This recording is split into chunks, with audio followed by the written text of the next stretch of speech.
Creo que estamos camino de una sociedad enferma porque los síntomas son muy evidentes, ¿no? La persecución del humor es uno de ellos.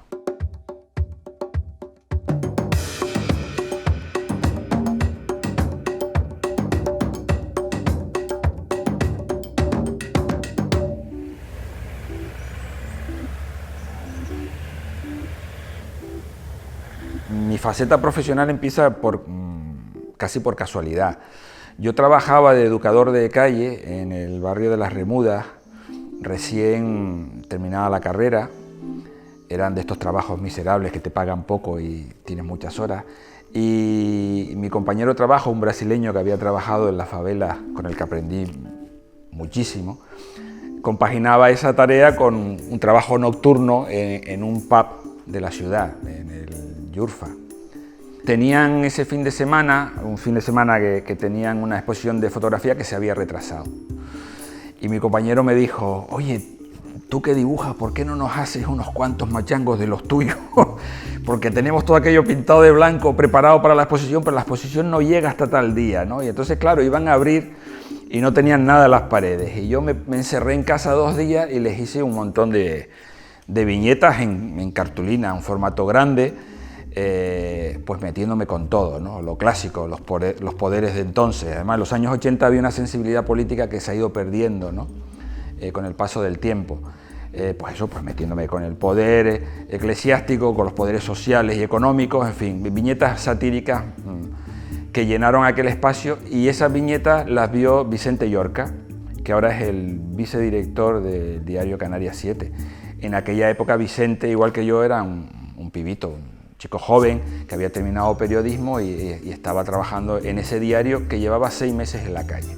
Vicente habló conmigo y dice, oye, ¿no te importa venirte a la redacción del periódico? Es que somos un periódico nuevo y no tenemos dibujante. Y bueno, yo les hice unos cuantos dibujos sobre la actualidad local. Recuerdo que uno de ellos tenía que ver con el auditorio Alfredo Kraus, que en aquella época la intención era edificarlo en la puntilla, no en el extremo donde está ahora, sino justo al contrario. Hice una viñeta sobre eso y al día siguiente me llamaron para iniciar una colaboración, que bueno, yo me lo tomé como se toman estas cosas. Alguien joven, aunque te paguen poco, dices tú, pues genial, porque eso me ayuda, yo estoy empezando, todavía no tengo un trabajo fijo. Pero claro, al poco tiempo te das cuenta de que es una obligación. Digo, oye, esto todos los días, ¿sabes? No tomas conciencia hasta que no lleva un tiempo y digo, caramba, esto es todos los días. Y entonces es un privilegio, pero al mismo tiempo es una servidumbre. Y así comenzó todo. Lo que ocurre es que esa colaboración, pues yo me dedicaba a otra cosa, me dedicaba a la enseñanza, fue ganando peso y ha terminado convirtiéndose en un oficio.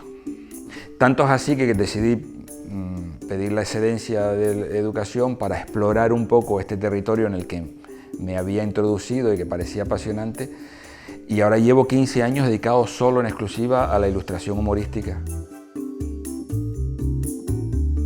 Claro, es una parte importante de mi vida. Lo que ocurre es que en aquella época yo solo hacía la viñeta del periódico y además mantenía las dos actividades por separado. Es decir, en ese periodo de tiempo yo no concedía entrevistas. El propio periódico hizo una entrevista sobre Morgan, yo salía de espaldas y salían mis personajes, ¿no? Salía Carmelito y daba la cara a Carmelito, pero nunca yo. Es decir, mis alumnos tenían siempre a su profesor, que era Suso, no tenían a Morgan, tanto, ni mis alumnos ni los padres de mis alumnos, ¿no? Yo quería mantener esas dos cosas por separado, aunque siempre había alguien que se chivaba y se corría la voz, y en el claustro siempre aparecía, porque claro, en los claustros de los institutos y de los centros te encuentras un montón de viñetas de Morgan fotocopiadas, pegadas en el tablón de anuncios, ¿no? Sobre temas educativos, sobre todo.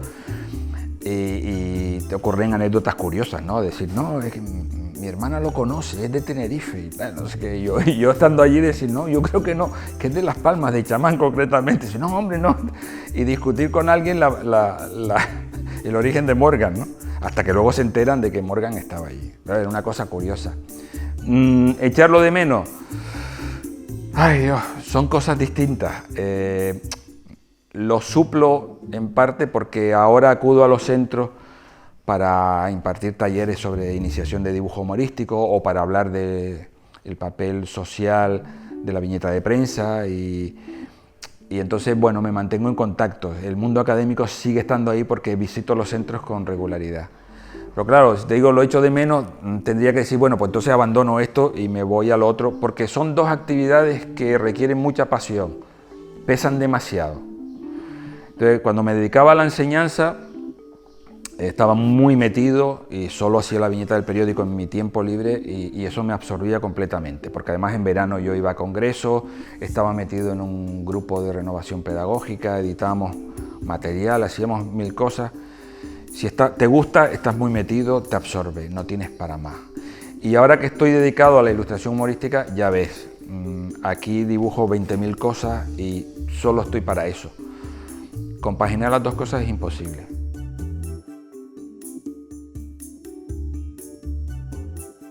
Carmelito representa muy bien cierta idiosincrasia canaria, ¿no? Esa actitud socarrona, ¿no? De tener la última palabra, pero puede ser un poco sumiso, ¿no? La parienta lo gobierna. Este tipo de cosas son muy... pasa mucho con las viñetas. Yo recuerdo una viñeta que lo explica muy bien. Carmelito se encuentra con su vecino al lado del contenedor de la basura, ¿no? Y le dice el vecino a Carmelo: hombre, Carmelo, usted también es de la asociación de maridos que sacan la basura. Dice Carmelo: yo soy el presidente. Entonces, claro, en la medida que hay un montón de gente que le pasa lo mismo, que es en este reparto de roles familiares, a ti te toca bajar la basura, se sienten identificados con el personaje. Y en la medida que eso funciona, pues el personaje se asienta, crece y se instala. Y además, con el paso de los años, genera cierta psicología tal que los lectores ya saben cómo va a reaccionar o responder Carmelito. Y yo mismo, a veces me sorprendo cuando lo estoy dibujando, me río porque ya sé el arranque final que va a tener. Estoy diseñando una viñeta en la clásica que está Carmelito frente a un funcionario haciendo cualquier gestión y ya yo sé cómo va a reaccionar Carmelito cuando le digan tal o cual cosa. Y me río. Entonces, bueno, funciona así. Surgen más o menos de forma espontánea, se van asentando y a la medida que se adueñan los lectores del personaje ya es imposible abandonarlo, porque ya el personaje no es tuyo, el personaje ya tiene su propia psicología, tiene vida propia. Lo mismo ocurre con Ayose. Ayose es un personaje, bueno, hay niños hiperactivos, Ayose me salió hiperpasivo, y bueno, es un recurso humorístico. Que hay personas que no lo entienden, hay personas que creen que con Ayose estoy representando a la juventud canaria. No es así, es un personaje y por lo tanto solo se representa a sí mismo. Ayose es como es y no está representando a ningún colectivo, es solamente mi personaje que es así y en la medida que resulta cómico su proceder yo lo utilizo para ciertas cosas. Está también la señora, que es Candelaria de la Encarnación y por eso los chiquillos se llaman Ayose Sebensuy del Cristo, porque ella es de La Laguna, evidentemente, y la hermana es Ilenia Cataiza del Pino, para compensar, ya sabéis, lo del pleito insular, que yo lo utilizo mucho, y es muy cómico también, ¿no? Van unidos, la elaboración a veces tiene cierta idea de un gag y luego le da forma gráfica, pero a veces surgen las dos cosas al mismo tiempo. Yo soy mucho de crear con el lápiz, a veces no tengo muy claro, sí tengo claro el tema, pero no tengo muy claro su desarrollo y experimento en plan borrador 2 o 3 veces hasta que en cierto momento decido que esto va a ser así. Entonces no sé qué decirte por separado, pero sí es verdad que surge el momento, tienes un tema que abordar y a veces tienes una frase que es el detonante y tienes que buscar su expresión gráfica que acompañe eso para que tenga suficiente impacto. Y a veces es al revés, a veces es el dibujo lo que marca el impacto y el texto es solamente un acompañamiento. Entonces depende, porque de hecho hay viñetas que son mudas, llamamos, que son solamente gráficas y que no dicen nada y lo dicen todo, ¿no? Hay viñetas que... yo recuerdo cuando empezó el drama de la inmigración, a lo bestia, empezaron a llegar pateras, lo vimos nosotros, yo trabajaba en esa época en Fuerteventura, daba clases allí, pero luego se extendió a otras islas, ¿no? Es un drama tremendo. Yo hice una viñeta de estas mudas, en las que se ve un bañista, un señor que corre hacia el agua, en bañador, buscando el ocio y bueno, pasarlo bien, ¿no? Y saliendo del agua mojado, una persona vestida, chorreando, que corre en dirección a la orilla y los dos se cruzan y se miran. Y la viñeta no pone nada más, no hay ningún texto. A veces todo depende de una frase o de un... A veces aquí los humoristas gráficos en España lo tenemos bastante fácil, porque los políticos no hacen sino decir tonterías y a veces esa tontería ya de por sí es un chiste y tú solo le pones el dibujito. Depende. Bueno, lo oí yo una vez a cierto director de periódico que dijo que la viñeta era lo más serio que publicaban, ¿no? Es un tipo de editorial, de discurso, que por su capacidad de síntesis y por la cercanía que tiene los personajes y demás, llega muy bien. Y es un complemento a la columna de opinión del periodista. Si tú eliminas la viñeta de prensa, estás eliminando un complemento importante. Yo creo que lo que hacen algunos periódicos de eliminar la viñeta porque cree que eso no es serio, bueno, les está perjudicando. A la larga les perjudica porque yo creo que es un género periodístico que no puedes eliminar del periódico. Ya está reconocido como género periodístico como tal. De hecho, las facultades de Ciencia de la Información estudian la viñeta de prensa con cierta importancia. Y bueno, este intento de que separar el humor de lo serio me parece a mí que es un error. Rojas Marcos, que es un psiquiatra al que a veces hay que escuchar con detenimiento, venía a explicar el otro día, lo oí por la radio, que si te quieres tomar la vida en serio es imprescindible el humor. Así de simple. Así que el humor no solo es un bálsamo que amortigua el infortunio, es que nos ayuda a contemplar las cosas de una perspectiva distinta, nos acerca más a esa capacidad humana que tenemos, nos ayuda a afrontar los problemas con una... Hombre, no te los resuelve, pero sí con un talante más saludable y nos ayuda a ser más tolerantes. Entonces, esta persecución al humor yo creo que es contraproducente. Y un periódico que prescinda de la viñeta de prensa pues está perdiendo una parte importante de su discurso y de sus recursos periodísticos. Los periódicos no pagan mucho, y no solo, sino que además tienes esa espada de Damocles siempre pendiente de que en cualquier momento te dicen hasta luego, Lucas, ¿no? Hay que hacer más cosas. Yo intento poner el dibujo humorístico al servicio de otras actividades que he intentado generar y que han ido teniendo cierto recorrido. La publicidad es una de ellas. Ahora con la irrupción de las redes sociales, el regalar a tus clientes no solo un discurso repetitivo de anunciantes, sino regalar una sonrisa es un recurso que algunas empresas han descubierto y que les parece que les reporta cierto beneficio, ¿no? Entonces hacer viñetas de prensa o hacer humor para cartelería publicitaria. Y luego el dibujo humorístico es muy agradecido para la divulgación, para campañas de sensibilización, para material educativo, para que los mensajes lleguen a la ciudadanía y sean digeribles, porque el dibujo es mucho más amable que la fotografía para algunas cosas. Entonces, explorando todo eso, en este momento pues hago trabajos para salud pública, para hospitales, para medio ambiente, para el cabildo, para institutos sociosanitarios y también para algunas empresas, ¿no? Yo pinto desde siempre también. De hecho, de jovencito estuve en la Luján Pérez y tuve la grandísima suerte de recibir clases de Felo Monzón, uno de los pintores más importantes del siglo XX de nuestra isla. Y desde entonces la pintura queda impregnada, ¿no? Yo era un niño chiquitito, tendría 10, 11 añitos y eso me ha acompañado siempre, pero es una actividad muy personal. El tema de la viñeta de prensa es un tema muy limitado, es un género muy específico. Hay pocos periódicos,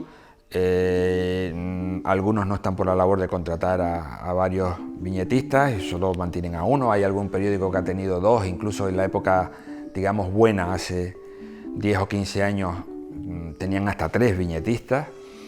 Eso ahora solo se lo permiten algunos diarios nacionales, pero la tendencia es muy limitada. Además, en el pasado año, que conociera yo, unos 8 o 9 dibujantes de prensa regional y nacional han ido quedándose sin espacio, es decir, han sido despedidos de sus medios.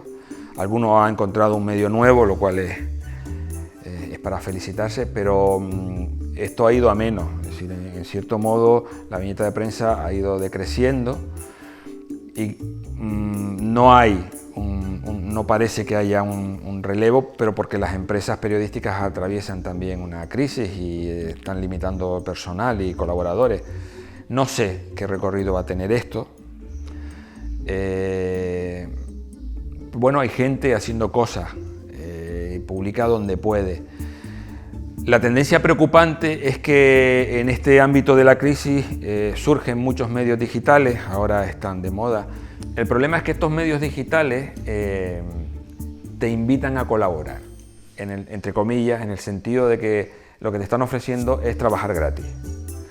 Y es una pena, ¿no?, que todavía sigamos sin entender que la creación es un trabajo. Y con el amparo de la crisis y aprovechándose de que la gente joven o los que empiezan tienen que darse a conocer, son los únicos recursos que se encuentran. Y esto es una pena, ¿no?, que lo único que va a hacer es que la viñeta de prensa vaya menguando y que cada vez haya menos autores, menos estilos y bueno, lo pierde el periodismo, lo pierde el periodismo.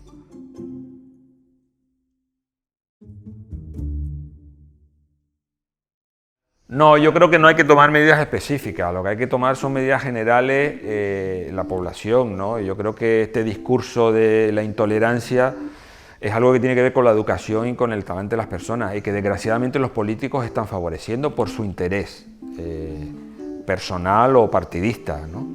Y que lo que está generando no es solo conflictividad social, sino que cosas tan saludables como el humor se vean como aspectos negativos o incluso perjudiciales, ¿no? Esta persecución al humor y considerar la viñeta de prensa, lo que ha ocurrido con algún periódico en Estados Unidos, ¿no?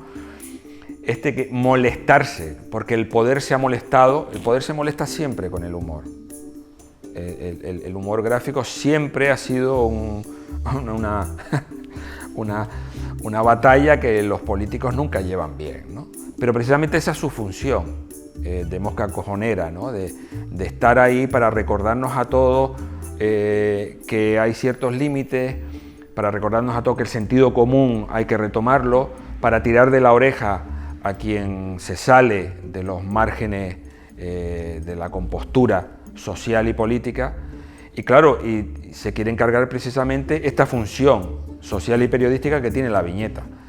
Como no podemos, porque los viñetistas seguimos ahí, pues eliminamos la viñeta de prensa del diario, ¿no? Y entonces, muerto el perro, se acabó la rabia. Yo creo que no habría que tomar medidas específicas, lo que habría que ser un poco más consecuente con esto y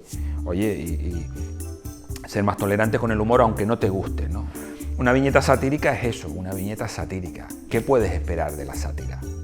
Que no sea satírica. La falta de respeto es consustancial a determinada sátira.